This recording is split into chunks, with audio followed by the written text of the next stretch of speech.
Hello friends, இந்த video வந்துட்டு யார் ஸ்பான்சர் பண்ண போகிறாங்க அப்படின்னா பைமோட் ஆப் தான். அவங்க வந்துட்டு மற்ற வெப்சைட் மாதிரி இப்போ அமேசான், ஃப்ளிப்கார்ட் மாதிரி ஒரு காமர்ஸ் சர்வீஸ் பண்ணுறவங்க. மற்ற வெப்சைட்டில் உள்ளதை விட ரேட் வந்துட்டு இல்லை கம்மி விலையில தான் விற்கிறாங்க. ஸோ யாராவது பர்ச்சேஸ் பண்ண நினச்சிங்கன்னா இதில் போய்ட்டு பர்ச்சேஸ் பண்ணலாம். அப்புறம் வந்துட்டு ரெஃபரல் லிங்க் வந்துட்டு நான் டிஸ்கிரிப்ஷனில் கொடுக்குறேன். அதில் டவுன்லோட் பண்ணி பார்த்துக்கோங்க. ஓகேவா? சரி, ஓகே, நம்ம இன்றைக்கி வீடியோக்குள்ளே போகலாம்.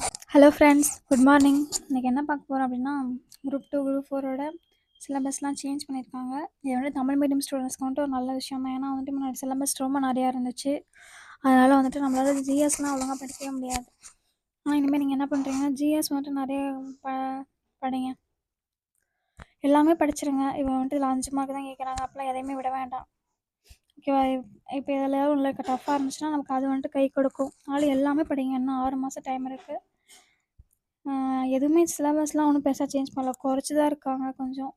ஓகேவா? இப்போ இந்திய ஆட்சியெல்லாம் இப்போ இதெல்லாம் ஆல்ரெடி இருந்தது தான். இப்போ பொருளாதாரம், இப்போ இந்திய பொருளாதாரத்தையும் அடுத்து தமிழ்நாட்டு வளர்ச்சி நிர்வாகம் அப்படின்னா யூனிட் 9. யூனிட் 9ஓட சிலபஸே ரொம்ப அதிகமாக இருக்கும். இப்போ ரெண்டுமே சேர்த்து கொடுத்துருக்காங்க, கம்மியாக தான் இருக்குது. ஓகேவா? அதனால் வந்துட்டு இது ஈஸியாக தான் இருக்குது முன்னாடி இருந்ததை விட. அதனால் நம்ம இன்னும் சீக்கிரமாகவே படித்து முடிச்சிடலாம். அப்புறம் வந்துட்டு இது யூனிட் 8 இதுலேருந்து 20 மார்க்கு. ஸோ வந்துட்டு வெயிட்டேஜையும் பார்த்துக்கோங்க. முன்னெல்லாம் நம்ம எதில் எவ்வளோ கேட்பாங்க அப்படின்றதே நமக்கு தெரியாது. இப்போ இதில் எவ்வளோ கேட்பாங்க அப்படின்னு தெரிஞ்சுக்கிட்டு படிக்கலாம்.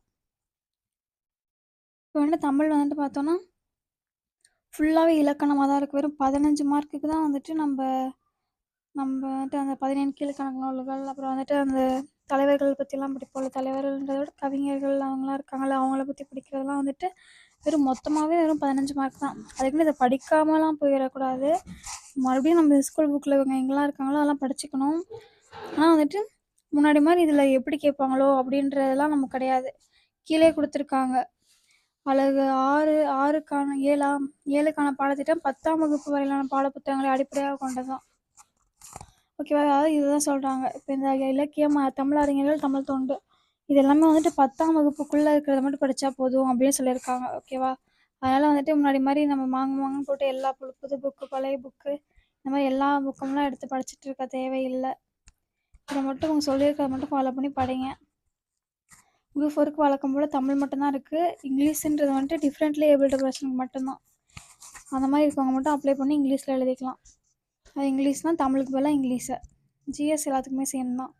இப்போ தமிழ் சிலபஸும் இங்கிலீஷ் சிலபஸும் ஒரே மாதிரியே இருக்குது. இப்படி கீழே போய் பார்த்தீங்கன்னா தெரியும். ஓகேவா? அப்படிங்கிறத ட்ரான்ஸ்லேட் பண்ணியிருக்காங்க. அப்புறம் வந்துட்டு இந்த யூனிட் 7 மட்டும் அவங்களுக்கு இருக்கும்ல அந்த ஆத்தரோட நேம் கொடுத்துருக்காங்க. ஓகேவா? அவ்வளோதான்.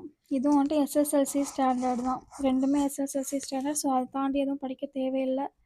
ஆனால் நான் ஆல்ரெடி படிச்சிருக்கேன் அப்படின்றவங்க சும்மா லைட்டாக பார்த்துக்கோங்க. ஆனால் உங்களுக்கு ரிவிஷன் பண்ண அவ்வளோ டைம் தேவைப்படாது. எல்லாமே படித்தவங்க பயமாக இருக்குது, எனக்கு வந்துட்டு இல்லை கேட்டுருவாங்களோ அப்படின்ற மாதிரி இருந்துச்சுன்னா நல்லா பார்த்துக்கோங்க. ஆனால் ஜிஎஸ்சில் நல்லா ஃபோக்கஸ் பண்ணுங்கள். ஏன்னா இந்த டைம் வந்துட்டு ஜிஎஸ்சில் வந்துட்டு தான் டிஃப்ரென்ஸ் காட்ட முடியும் அப்படின்னு தோணுது. முன்னெல்லாம் வந்துட்டு தமிழ் மட்டும் நல்லா படிச்சுக்கோங்க, தமிழில் வந்துட்டு மார்க் எடுத்தால் தான் கிளியர் பண்ண முடியும் அப்படின்னு சொல்லுவாங்க. ஆனால் இப்போ எனக்கு என்னமோ அந்த ஜிஎஸ்சில் மார்க் எடுத்தால் தான் கிளியர் பண்ண முடியும் அப்படின்னு தோணுது. ஏன்னா தமிழ் ரொம்ப ஈஸியாக இருக்கப்போது தமிழில் எல்லாருமே ஸ்கோர் பண்ண போகிறாங்க அப்படின்ற மாதிரி தெரியுது. அதனால் ஜிஎஸ்சில் வந்துட்டு நீங்கள் எவ்வளோக்கு எவ்வளோ படிக்கணுமோ அவ்வளோக்கு எவ்வளோ நல்லா படிச்சுக்கோங்க. நான் வந்துட்டு முடிஞ்ச அளவுக்கு ஷார்ட்கட் போட ட்ரை பண்ணுறேன். ஓகேவா? அந்த குரூப் 2 ஃபிலிம்ஸ் கிளியர் ஆகிருக்கு. ஸோ நான் 1 மந்த்துக்கு வந்துட்டு மெயின்ஸ் தான் படிக்க போகிறேன். ஸோ அது ரிலேட்டடாக ஏதாவது வீடியோஸ் இருந்தால் நான் போடுறேன். Okay, thank you.